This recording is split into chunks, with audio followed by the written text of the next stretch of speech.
นี่ก็เก็บแบบเฮาแบบว่างบน้อยเนาะพี่น้องเนาะแบบว่างบน้อยเด้เฮาบ่มีต้นทุนซะแบบว่าดินกันแบบว่าอยู่ภูหน่อยเนาะว่ามันจะอยู่ภูได้นี่เนาะมันอยู่ภูแล้วเฮา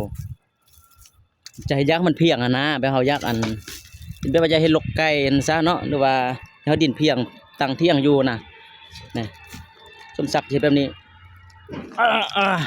เห็นบ่เฮาจะตัดไม้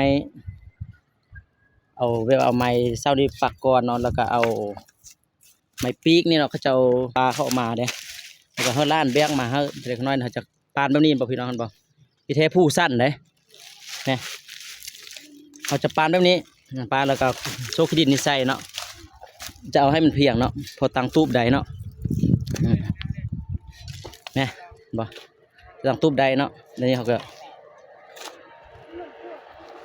เฮ็ดตามงบน้อยเด้อพี่น้องเด้ออันนี้ถ้าเพิ่มงบน้อยก็มันไปอยู่ผู้เด้เนาะมันบ่อยู่บนต่ำได้ว่ามันขึ้นมาก็ใกล้ๆเด้ก่อนแบกไม้ขึ้นมาได้นี่ก็โอ้ก็ไล่เดือนเติบเนาะล้านคอยคนในโรงเรียนมาคอยคนถึงน้อยเท่าน้อยเกิดนี้อันนี้ก็พลเมืองของเราเองเนาะระยะซะเนาะนี่งอก็จะเฮ็ดแบบสิจะเป็นลักไม้แก่นร้อนเด้อเนี่ยจะหัวชาวจะร้อนแบบสีเนาะทางข้างก็จะเป็นส่วนเท่าตู้เนาะยางพาราเนี่ยเขาจะปรับเท่านี้นี่ตัวนี้เขาจะก็ขุดด้วยว่าเฮ็ดอันขังเก็บน้ำเด้อนี้เด้อขังเก็บน้ำน้อยๆว่าฟ้าฝนตกนะฟ้าฝนตกแล้วก็ถ้ามันมาอยู่นี่เนาะมาอาศัยหดอันผักหดมีนซะถ้าจะหาบอยู่น้ำเสื่อมขึ้นมาเนี่ยโอ้มันก็บ่ไหวเลยเนาะถ้าจะหาบอยู่น้ำเสื่อมขึ้นมานะบ่ไหวเลยนี่บอลนี่บอลสันเขาก็ค่อยปรับเอาค่อยเท่าน้อยงบเขาบ่มีเด้ลูกเสาให้เสาหน้าเด้ค่อยเฮ็ดเท่าเล็กเท่าน้อยพี่น้องเอ้ยค่อยเฮ็ดค่อยไปเทื่อละก้าวเนาะแต่ละมือพลุกมันทิศมากบุญยังหรอกมีน้ำบ้านกินผู้ตัวน้อยๆนี่ก็มานี่ผู้คนใหม่เนี่ยนะบ่ล้านเนี่ย